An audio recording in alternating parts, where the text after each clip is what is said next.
attended council hearings in person. You've tuned in to our televised proceedings on Channel 13.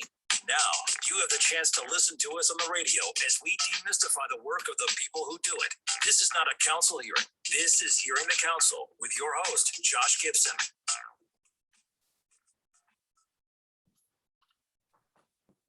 Thank you, deep voice person with a funky backbeat.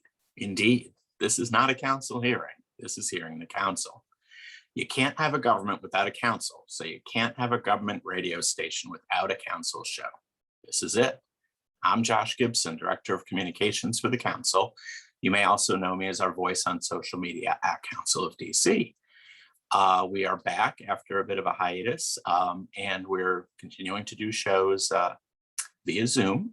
And our guest today is our most prolific interviewee, the delightful Ward 1 Councilmember Brianne Nadeau. Hey, Josh. How's it going? Thank you so much for your persistence, insanity, whatever it is that keeps bringing you back. Bless your heart for it, because you're very kind. Thanks. Good to be here. Yes. So, ripped from the headlines, our topic today is going to be a hearing that will have been a few days back by the time people see this, but it's just yesterday for the council member and me. But the hearing on back to school in the era of COVID. And the council member is living a circumstance that will speak to our listeners and viewers. So why don't you tell folks what your last day or two has been like? Oh yeah, don't worry. My kids do not have COVID, thank God. But we're all homesick. And anytime anyone gets sick now, you always think the worst. So Madeline, baby, 1-year-old, started it off with runny nose and fever, and her COVID results came back negative today, but we didn't think she had it. The doctor was like, yeah, it's just a cold, which is great. While she was out of school, out of daycare, we got a notice that there had been exposure at daycare that she would have been exposed to had she not been homesick with a cold. So I'm kind of like thanking whichever baby gave her the cold, because, this daycare's been open almost the entirety of COVID and we've never had a case. And that's the thing that keeps me up at night. Zoe's now in pre-K 4. So she's been feeling fine until last night. Maybe this morning around 5 a.m. she woke me up and said she had a headache, and it turns out a fever. And so she has what Madeline has, and Jason, my husband, now has it, and I think it's coming to me soon, starting to get that headache. But it's so fascinating because, like, psychologically for me, once we kind of heard from the doctor, this doesn't sound like COVID, I was like, you know what? I've never been so glad to have everybody get a cold because it's not COVID, right? I mean, the stress that you carry around as a parent, Zoe being in person in pre-K 4, she's still napping periodically, which they do without masks, which when she stopped napping mostly at pre-K, I was like, this is good. Like, I don't understand how the safety works during napping. And it's one of those common sense questions that parents are asking. So every time she comes home and says she napped, that you hadn't. Got to do what you got to do, kid. You're 4, right? So that's where we are today. Excuse me. Everybody's upstairs. I'm downstairs trying to hold the fort. It's a shame, and I feel like for our aspiring business people out there that you can't do like mosquito netting made of like N95 masks. So if the kids have to nap at school, that they can't like zip into some kind of a hammock thing or something. But like, why not plexiglass or something between the cots? I don't know. Maybe some schools are doing that on their own, but that's not what the official napping plan is. It's just social distancing. So. And the other question I had is, it sounded like maybe a doctor did it. How do you test a 1-year-old? A nasal swab. Okay. So we took her to her pediatrician. Gotcha. And they have their own lab, so it comes back overnight, which is very nice, because if she was feeling better today, and if daycare had not closed for the whole week because of the exposure, she would have been able to go back today with that negative test result, which we've really relied on throughout the pandemic, because anytime one of them gets a cold, it's like, well, we're off to get a COVID test. So we've got to do that today for Zoe now. So she can be cleared to go back to school when she's feeling better. And it's hard. I mean, parents are kind of left to themselves to do this. We were debating today, do we want to do an at-home test with Zoe and drop it off? And I feel like I can get a faster turnaround time from her pediatrician, even though it involves me having to go take her to a doctor. So we were sort of torn. But that's what parents are dealing with. And it's a bit of what we were talking about yesterday at the roundtable.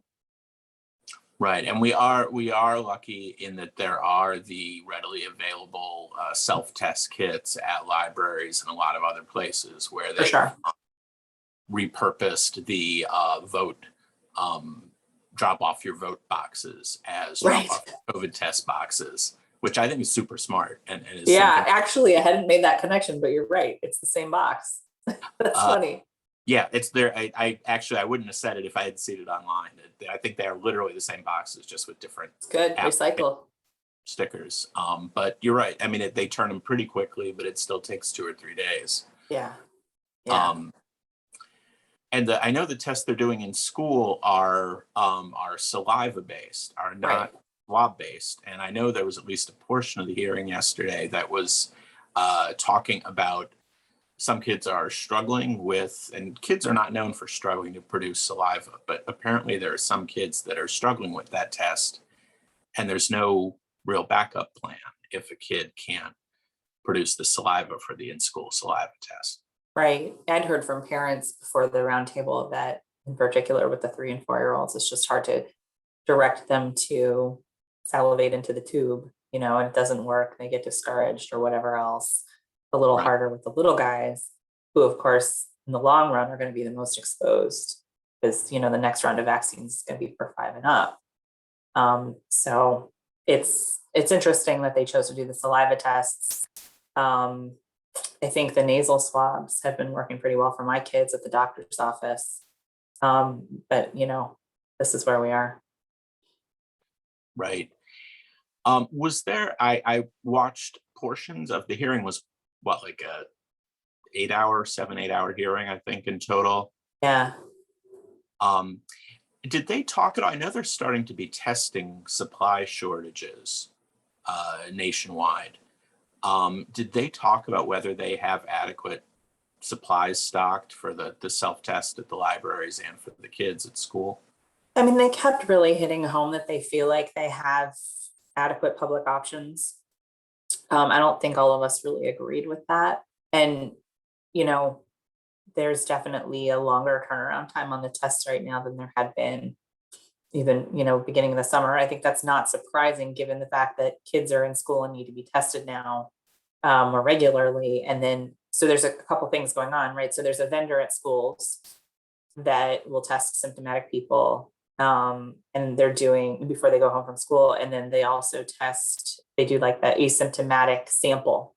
It's so up to 20% of the kids in DCPS will get asymptomatic testings from this vendor. And then if you get sent home, like to quarantine, you're not symptomatic, but someone in your class is, or someone's tested positive, your class gets sent home, they instruct you to quarantine and test, but they don't test you before you go home. Right, which would be such a load off of parents. They also don't send you home with a self-test kit. So when I've asked about this repeatedly, the answer has been, well, we've got testing sites throughout the city. We've got library kits you can pick up. I just think, look, I'm living this. A lot of parents get this. Even non-parents get this. But if you get a call from your kid's school in the middle of the day saying there's been a positive test result in your kid's class, come pick them up, we're on quarantine. In addition to panicking, which is what I would do, you're in the middle of your work day, you're getting your kid, you're thinking, oh, I got to get my other kid after this. What if that kid's been exposed by my kid? You get home and then you realize you also now got to find a test. Maybe you have some at home because you've grabbed a couple when you've been at the library, but maybe you don't. And it just seems to me like we could do more to help families in this moment. I don't understand why the answer to can we put tests in backpacks has been, yeah, we don't really need to. And also from the hearing yesterday, it seems like, initially they were trying to test 10% randomly. They bumped it to 20%, but it sounds like they're not even at 10 and they wouldn't commit to when they'll hit the 20. Right. Yeah. And they feel really comfortable that that's the right sample size. Whereas a lot of places, a lot of parents are asking for 100% testing. There are other jurisdictions that are doing that. And I think,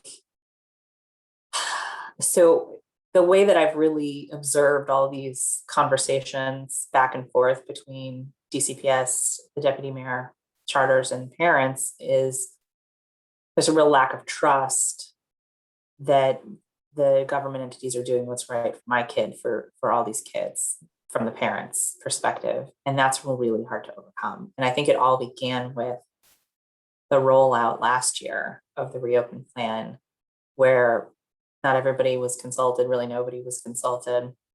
And then they kind of had to crawl back out of that hole and say, no, we're, still tweaking things, et cetera. And I think, the trust just isn't there.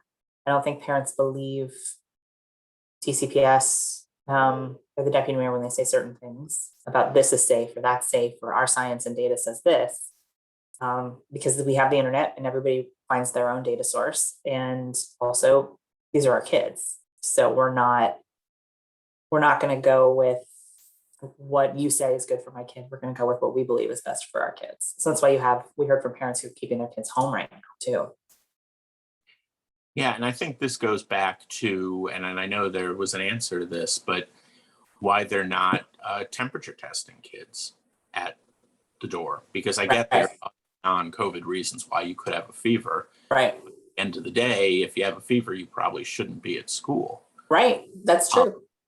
I realize that obviously that's an awkward situation. If you're testing a kid, then you don't let him in the building, then you have to notify the parents. I get that there's a bit of a waterfall that, domino effect that proceeds from there. But and then, everything you read online is that we could test our way out of this pandemic if we had really good testing and we instantly quarantined people who actually were tested positive. It would make a world of difference. So the fact that we were at 10, let's take a step back. We were, at first you had to sign to opt into testing. And right. If you opt into testing, you were waiving all legal rights for eternity. Thanks to council pressure, they flipped that policy. So it shows they can do the right thing, but it's sort of, they just need to be sort of drag kicking and screaming. It's just really exhausting. Yeah. Right. These things seem like common sense to me. And, the thing about our jobs as council members is a lot of it is just about asking questions that are relatively common sense, right? There isn't anything special about me as a council member that makes me better at asking questions than, say, the 15 parents I met with on Monday night to talk about their concerns. And so if it doesn't make sense to me, it's definitely not going to make sense to other parents, right? That's just sort of my baseline. What? This doesn't make sense. Why aren't we doing more? Your point about testing out of it, we could have done that a year ago, right? If we had had more universal testing everywhere in the district, we could have done that. And we certainly heard from constituents then who were saying it. And so, I don't know if all the public knows, but council has a weekly briefing with the city administrator and the director of our Homeland Security, our local Homeland Security agency, and sometimes the Department of Health, and sometimes DCPS join. And so we get a chance to ask our questions live and try to get answers to things that constituents have pushed up to us. And that has, in some cases, moved things forward. But in other cases, it's just been an exercise in frustration because the administration will dig in on a certain thing and say, this is the way we're doing it. Yeah, and just to remind folks, because a lot, you get this on social media, I'm sure I get it, I definitely get it on social media, you're the government, fix this, don't suggest something changes. And people don't realize that we exist on sort of, oversight is on a continuum. If there's something we think we can fix with a little nudging, on social media or a quote in a media article like, hey, I don't understand why the kids testing for COVID is opt in and not opt out. We don't want to hold an oversight hearing on every single topic, and we certainly don't want to legislate on every single topic. So we sort of have a range of tools in our toolkit, including the weekly COVID meeting, where a lot of times a pointedly asked question, to your point about, well, a big part of your job is asking questions, a pointedly asked question in that kind of meeting can fix something. Right. That's So been my experience. Hearing bill.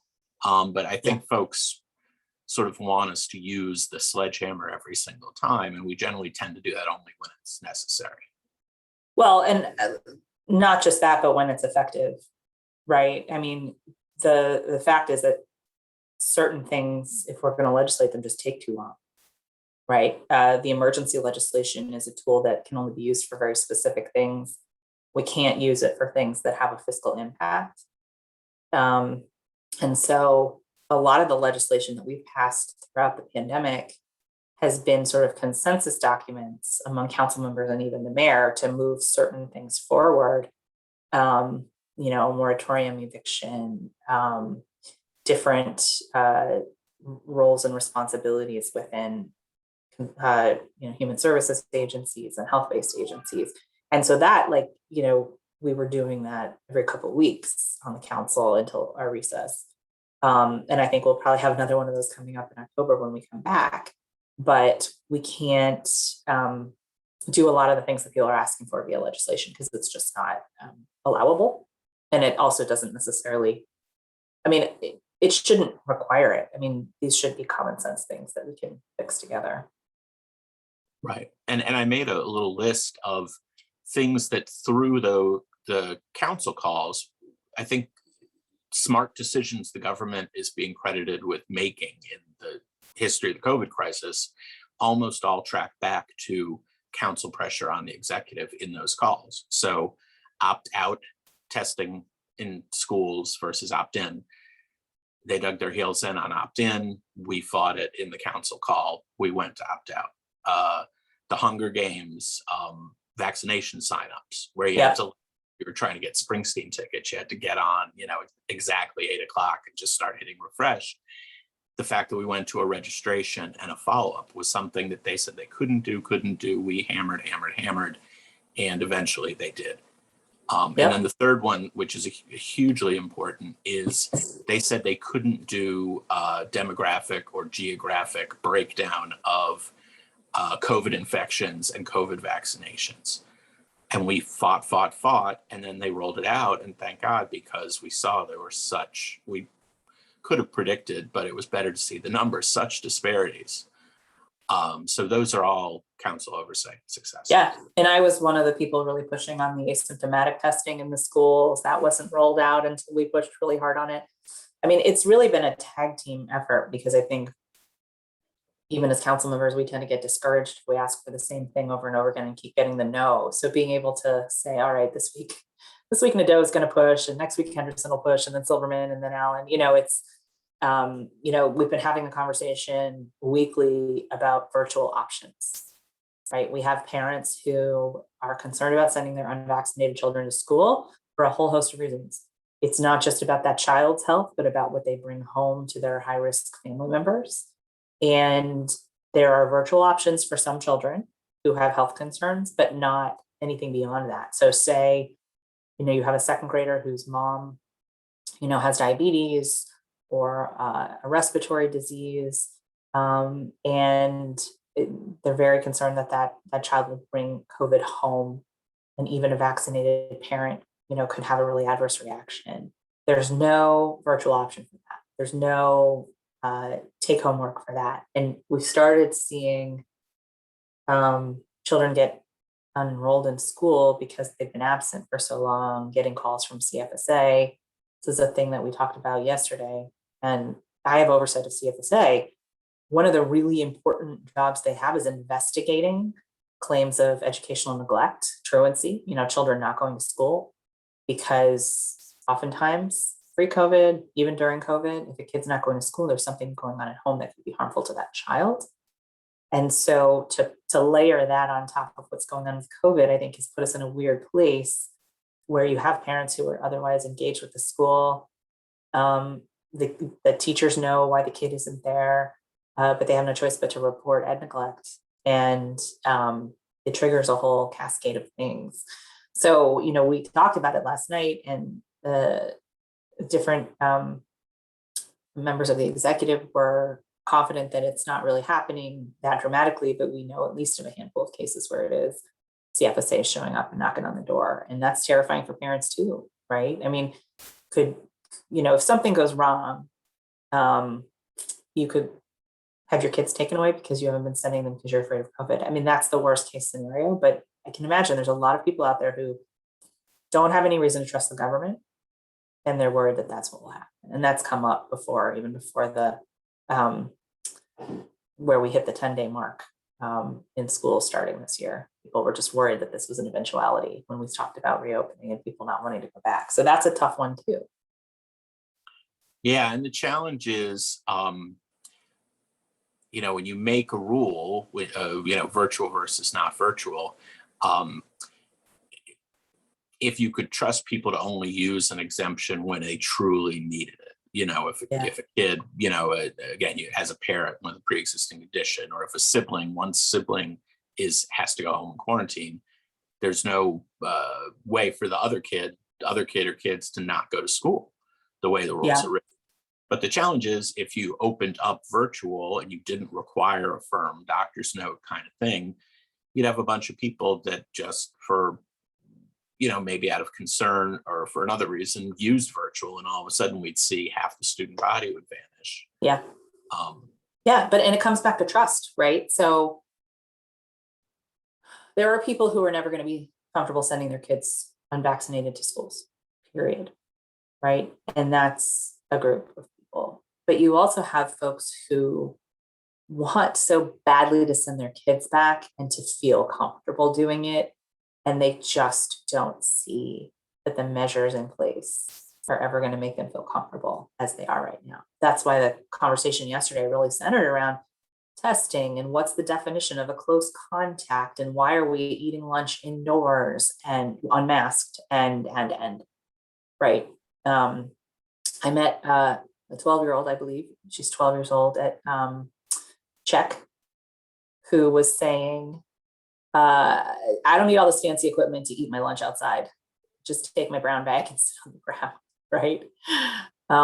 And like, oh, right. Kids are used to sitting on the ground. I mean, it's not a long-term solution, but it's also like, maybe it's a conversation with parents. Would you be okay if the only option we had for outside was sitting on the ground for the next couple of weeks while we're waiting for the middle piece of the picnic table that we ordered to arrive, right? It's like, how can we be problem solvers and work together? Yeah, I mean, that we already talked about napping, but napping and meals are the giant Achilles heels of this whole back to school plan, because if you're a reliable mask wearer, you're wearing a good quality mask, I'm no epidemiologist, but you're in fairly safe ground. But then when you have to take your mask off to nap if you're younger or at mealtime, that is a real weakness in the system. And it seems like despite all the pressure on outdoor dining, the schools, the system could easily say to each school, we know you need flexibility. You all have different layouts, different facilities. Within a week, we want your outdoor dining plan.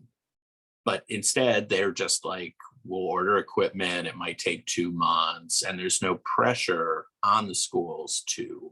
Right. It's equipment if you want it. Right. When I was touring schools before everything reopened, there was one school that didn't understand that they had the ability to apply for it. Right. Yeah. They just don't have any. Outdoor meals raises questions of oversight, and are there enough teachers to oversee the kids if they go outside? And then if you need to involve volunteers, do the volunteers, due to the understandably but still burdensome volunteer approval process, fingerprinting, and probably now, I mean, do we have to COVID test our volunteers? Everyone has to be vaccinated if they're going to be in a school. Yeah. So, but yeah, that's another one where I feel like there's a real opportunity for them to have a win Yeah, and remember, part of the dialogue around this has also been an equity issue. So if you have schools that don't have active parents or parents who are not available to volunteer, do those schools have a disadvantage, right? Does it break down the same way all the other inequities break down? And I think the answer is probably yes. And then how do you work through that? But I think you don't start with, we can't do this because it might create inequities. You got to go with, okay, this is what we want to do. Where are the inequities and how do we work through those? What's the answer there? Which is what we should be doing, on all the issues where we see inequity. And plus, I mean, early on in COVID, they had, I forget what it was called, but there was the opportunity for people to sign up to help out with testing and so forth. And Right. They were deluged with the number of people. So I guarantee people that would spend a few hours a week standing outside of school, keep an eye on the kids. Back then I asked pretty regularly, like, what's going on with the COVID volunteer corps and why can't we use them for this? Or why can't we use them for that? And I got a lot of answers that were frustrating, like, oh, we can't use them for this because people don't like to sign up for a long enough shift, or we can't use them that, and it's like, all right, well then why did we have people sign up? I would bet significant money that there's a bunch of people that signed up that have never been contacted. Yeah, which is a shame because people are dying to help. And admittedly, like it's, I can only help from 2 to 2:30 every other Thursday. Like, yeah, is helpful, but I'm sure there are folks that actually would, excuse me, if they have a minimum 5-hour a week, commitment or something, would do it. Yeah, exactly. Yeah, I mean, so was there any further commitment in the hearing yesterday to advance outdoor dining? I mean, I think it's really the same sort of, we want to do it, we're waiting on equipment, we're trying to make the volunteer process a little easier. I think parents are frustrated really with the timing. We do have a logistics challenge, and the national supply of things is difficult with COVID, but we also I heard from some parents offline that there are some times where DCPS is saying that, and then they ask for a copy of the purchase order, and the purchase order was submitted pretty recently. So I think this goes back to the lack of trust. I mean, if you don't trust, the fact that parents feel like they have to ask that question, to me shows there's a lack of trust. And if that is actually true, then that's pretty disgusting that they're lying. And I don't have direct information on that, so I can't say whether it is or it isn't, but we have some parents who are pretty confident that's the case at certain schools, and that's got to be really hard for them because they're working to try to make this work for their families, right? Every parent is dealing with a set of difficult choices. So for us, Zoe's pre-K4 her school's had 4 COVID case notifications since it opened August 30th. And one was a false positive. And that's terrifying. And we started a conversation in our household about, well, what if we keep her out for a little while, just let some of this wave heat her out? And they said, well, here's what would happen. We kept her out for too long, they would unenroll her. And because it's pre-K4, it's not by right, she would just have nowhere to go. Because in pre-K4, you don't have an in-boundary school, which is a complicating factor for the little ones. At least in your in-boundary school, they unenroll you, you can come back, but not so with pre-K 3 and 4. So it was just a non-starter. I mean, we can't have nowhere for her to go ever until kindergarten. And those are the choices that we have, right? Those are the options that we're discussing. They're not good ones.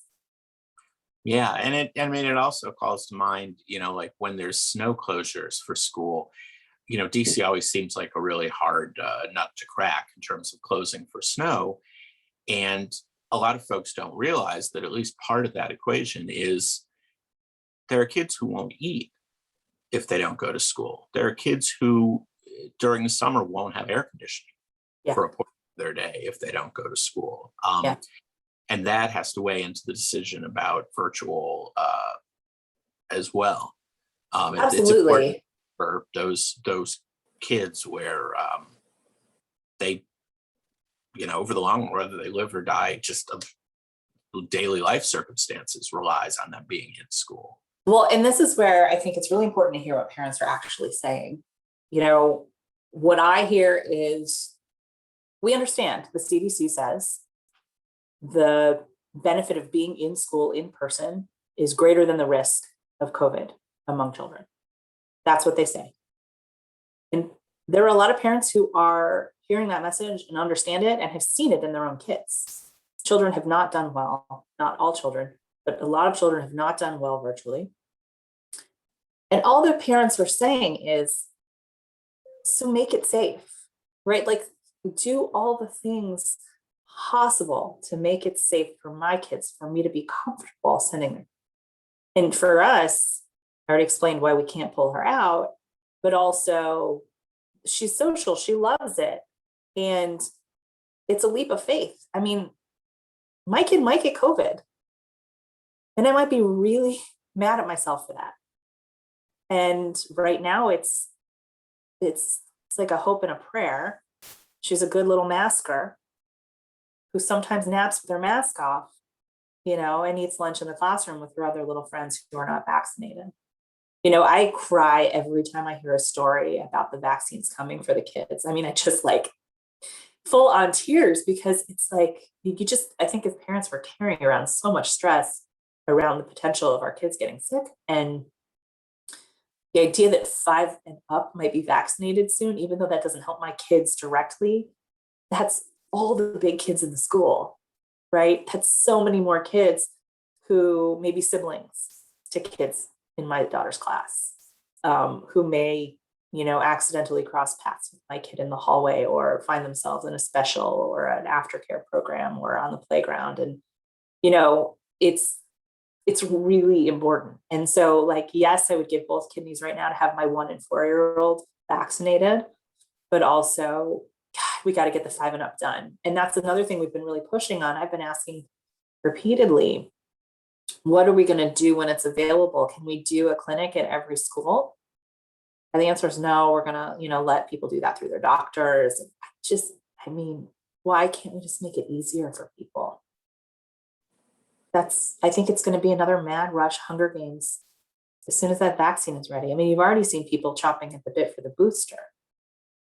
And I'm hopeful that the majority of kids 5 and up will get the vaccine. And we have to keep working with families that aren't there yet, that don't trust it. But the more the better, right? I mean, we got to be ready. And I don't know that we are. And I hear from doctors and nurses and clinics that they're just also overwhelmed, right? So for our government to say, you know, we're going to let the private sector really take the lead on that, was that in consultation with the private sector? Because they're pretty tired. So that's also in the back of my mind, because, you know, we keep hearing it's coming. Pfizer's coming. Could be any day now. And we want to be ready. And I think, I mean, the in-person schooling and vaccination, you and I know this, parenting is an exercise in risk tolerance. Right. You're constantly making decisions about what you can't protect your kid from everything. You wish you could, you can't. It's not healthy to try. But, you know, when your kid is at the age where you're, you know, can they go someplace on their own? There's risk in that. And you just, at some point, you have to weigh the risk. If there's a overnight or something, you know, the first overnight at a friend's house or whatever is a risk tolerance. Is it worth it? You know, you go to an amusement park or something like that is a risk tolerance exercise. And I think, you know, there are kids who can't go outside of their homes, you know, obviously, because there is a risk higher than it should be, risk of danger. And I just think the back to school stuff is just such a very high stakes crystallized version of that. Yeah. That, you know, if they wear the mask, they're probably in pretty good shape, but you don't know about meals and nap time. And it's rarely is there such a public need to declare your level of risk tolerance. Right. Right. The very out public, you know, you're crossing your finger and putting your oh, what is the long-term psychological damage to my child from a lack of socialization going to be versus exposure to a virus in proximate setting? It's just a real 300 level parenting question. Really true. It's every day. Like, it just doesn't stop. Yeah. One last question. Was there any talk, because I didn't see any, about communication? My daughter's school has also had the form letter sent home about exposure. And of course they can't, for privacy reasons, say what class it was or what kid it was. She hasn't had to quarantine, but she had a teacher and a classmate vanish because they obviously got a quarantine because they were in closer proximity than my daughter was, but nothing was messaged to the non-quarantined kids. Yeah. So Yeah. they thought the teacher and the kid had COVID, which they may, for all we know, but they probably were just quarantined out of as a precaution. But no one's communicating to the non-quarantined kids what's going on. I mean, that's been a topic of conversation for weeks, even before the hearing. It's a point of frustration, and I think it comes down to who's a close contact, who needs to know, and how do we make people comfortable. And if you are, as a parent, not comfortable with the definition of close contact and you feel like you need more information, how do you square that with what DCPS is willing to share because of HIPAA or whatever else they've decided is the right regulation there?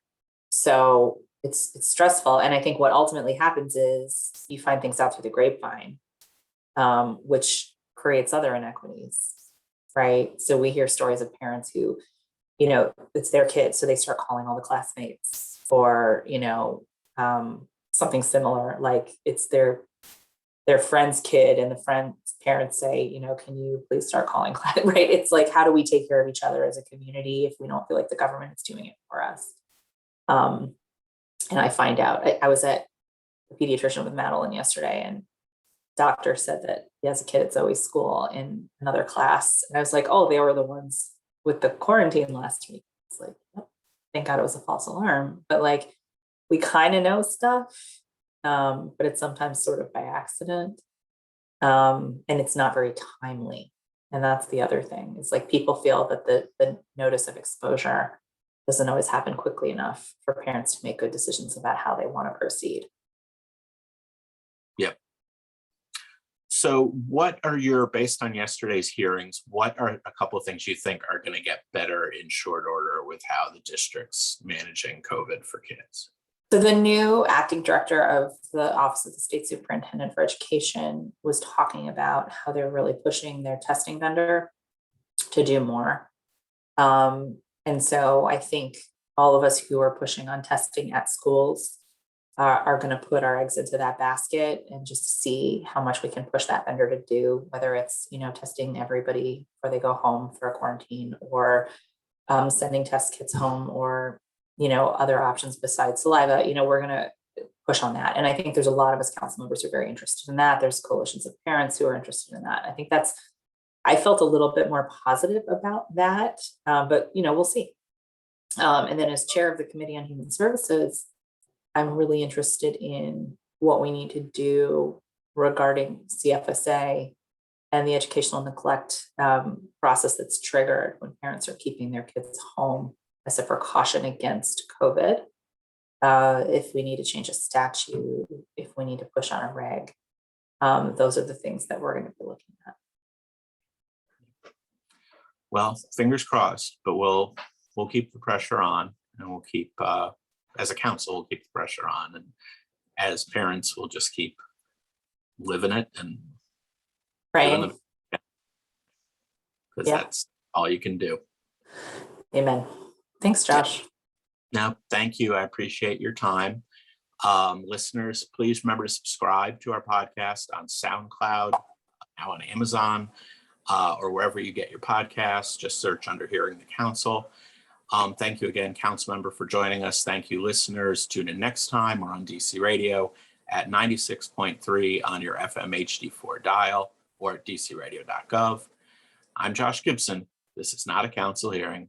This is Hearing the Council. Thanks again. Take care.